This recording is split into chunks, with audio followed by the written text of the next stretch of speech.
Hello friends, welcome to my YouTube channel. मैं आपके लिए बहुत ही इम्पोर्टेंट टॉपिक लेकर के आया हूँ। जो आपका आज का टॉपिक है भारतीय कला एवं संस्कृति। यहाँ से बहुत ही क्वेश्चन पूछे जाते हैं आपके SSC GD, UPP, PAT, BDO, RO, ARO में बहुत ही क्वेश्चन यहाँ से आपके पूछे जाते हैं भारतीय कला एवं संस्कृति।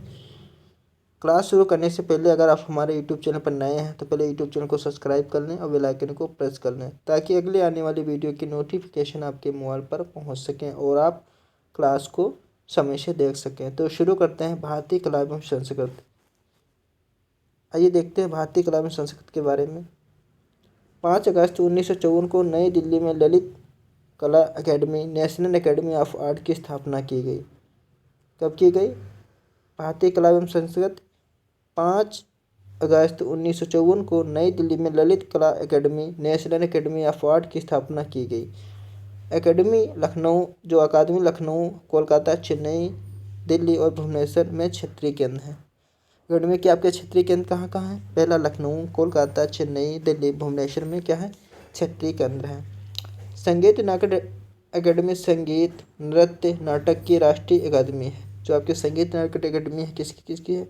संगीत की है, नृत्य की और नाटक की राष्ट्रीय अकादमी है। आगे देखते हैं संगीत नाटक अकादमी का गठन। संगीत नाटक अकादमी का गठन भारत सरकार के तत्कालीन शिक्षा मंत्रालय 31 मई 1952 के प्रस्ताव के माध्यम से किया गया। जो संगीत नाटक अकादमी का गठन कैसे किया गया था? भारत सरकार के तत्कालीन शिक्षा मंत्रालय के 31 मई 1952 के प्रस्ताव के माध्यम से किया गया था।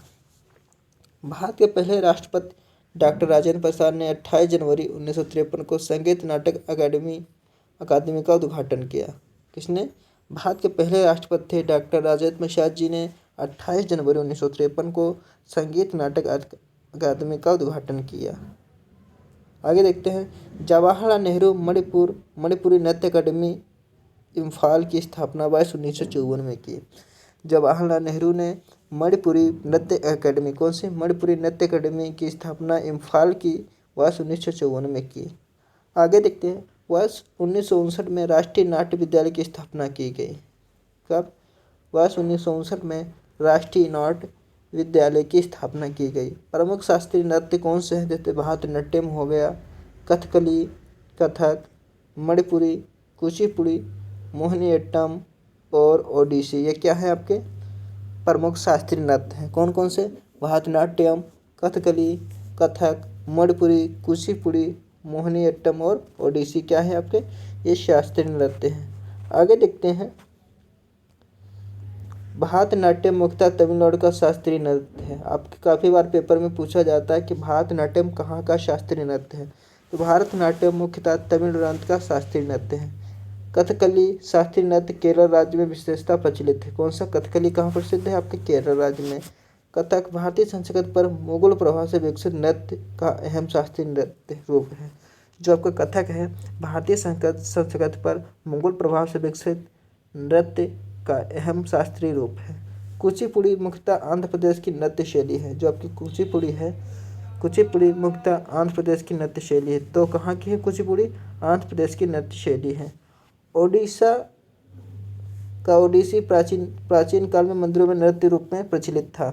जो ओडिशा का ओडिसी प्राचीन काल में मंदिरों में नृत्य रूप में प्रचलित था। कौन सा? ओडिसी। कहाँ? ओडिशा में प्रसिद्ध है।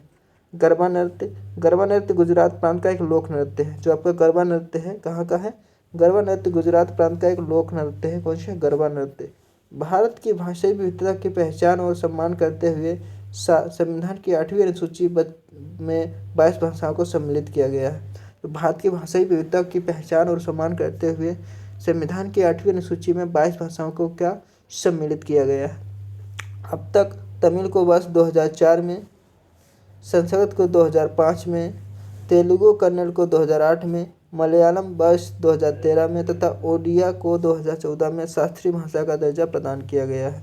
कौन कौन की भाषाओं को प्रदान किया गया यहाँ पे इन पर चर्चा करते हैं। अब तक तमिल वर्ष 2004 में, संस्कृत को 2005 में, तेलुगु में कन्नड़ को 2008 में, मलयालम को 2013 में तथा ओडिया को 2004 में शास्त्रीय भाषा का दर्जा प्रदान किया गया है चुका है। आगे देखते हैं, बहुत ही इंपॉर्टेंट क्लास है आपकी एसएससी जीडी यूपीपी पैट और आरओ में काफ़ी क्वेश्चन यहाँ से आते हैं, जिसमें भी लोक नृत्य और भारतीय संसद के बारे में पूछा जाता है। वो बहुत ही इंपॉर्टेंट क्लास है। क्लास को शेयर जरूर कीजिएगा और चैनल को सब्सक्राइब कर लीजिएगा। आगे आते हैं, साहित्य अकादमी विभिन्न भाषाओं की कृतियों को राष्ट्रीय अकादमी है। जो साहित्य अकादमी है विभिन्न भाषाओं की कृतियों की क्या है, राष्ट्रीय अकादमी है। अकादमी की स्थापना वर्ष 1954 में की गई थी। अकादमी द्वारा 24 भाषाओं में साहित्य अकादमी पुरस्कार प्रदान किया जाता है। अकादमी द्वारा जो 24 भाषाओं में साहित्य अकादमी पुरस्कार प्रदान किया जाता है। अकादमी का मुख्यालय कहाँ है आपका, नई दिल्ली में है। क्षेत्रीय वाले मैंने पहले ही बता दिया, लेकिन अकादमी का मुख्य मुख्यालय कहाँ है आपका, नई दिल्ली में है। आगे देखते हैं, इंदिरा गांधी राष्ट्रीय कला केंद्र की स्थापना वर्ष 1985 में श्रीमती इंदिरा गांधी की स्मृति में की गई थी। जबकि इंदिरा गांधी राष्ट्रीय कला केंद्र की स्थापना कहाँ की गई, यह आपकी इंदिरा गांधी स्मृति की स्थापना 1985 में की गई थी। आगे देखते हैं, वह संगीत एल्बम रौनक है जो कपिल सिब्बल के द्वारा लिखे गए गीत तथा आर रहमान के द्वारा दिए संगीत पर आधारित है। वह संगीत एल्बम कौन सी, रौनक है, जो कपिल सिब्बल के द्वारा लिखे गीत तथा आर रहमान के द्वारा दिए गए संगीत पर आधारित है। आगे देखते हैं, बहुत इंपॉर्टेंट क्लास है आपकी, क्लास को शेयर जरूर कीजिएगा।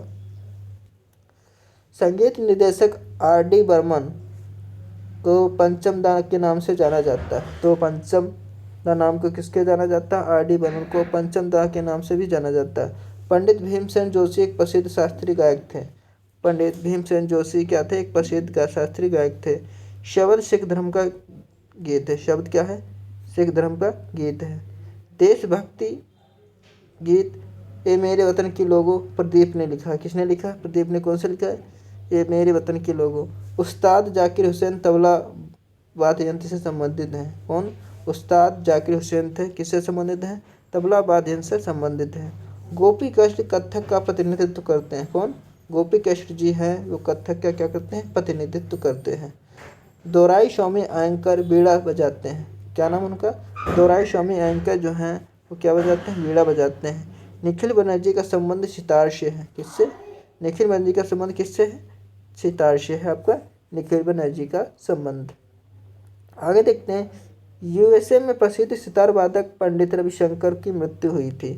आपसे पेपर में पूछा जाएगा कि यूएसए में प्रसिद्ध सितार वादक की किसकी मृत्यु हुई थी, तो पंडित रविशंकर की मृत्यु हुई थी। यूएसए में क्या थे, एक प्रसिद्ध सितार वादक थे।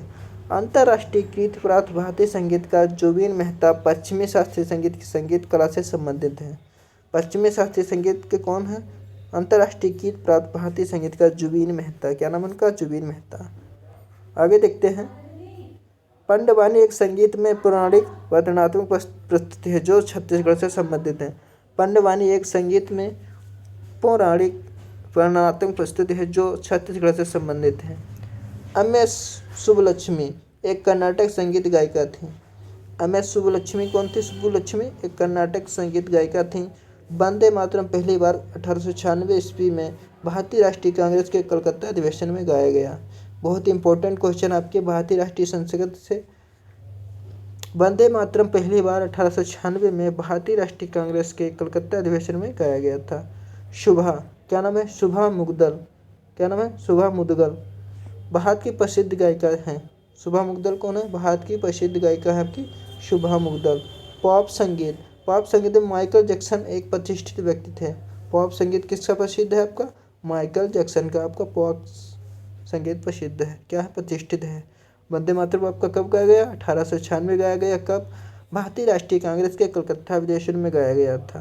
और एम.एस. सुब्बलक्ष्मी कौन है, संगीत एक कर्नाटक संगीत गायिका थी। और शुभा मुद्गल कौन, भारतीय प्रसिद्ध गायिका है। आज की क्लास यहीं पे भारतीय संसद की समाप्त होती। अगली क्लास में आपकी जल्द ही लाऊंगा और ऐसी क्लासें देखने के लिए आप हमारे यूट्यूब चैनल से जुड़िए और बढ़िया से तैयारी कीजिए एसएससी जीडी यूपीपी पेट की। तो आज की क्लास यहीं तक, जय हिंद।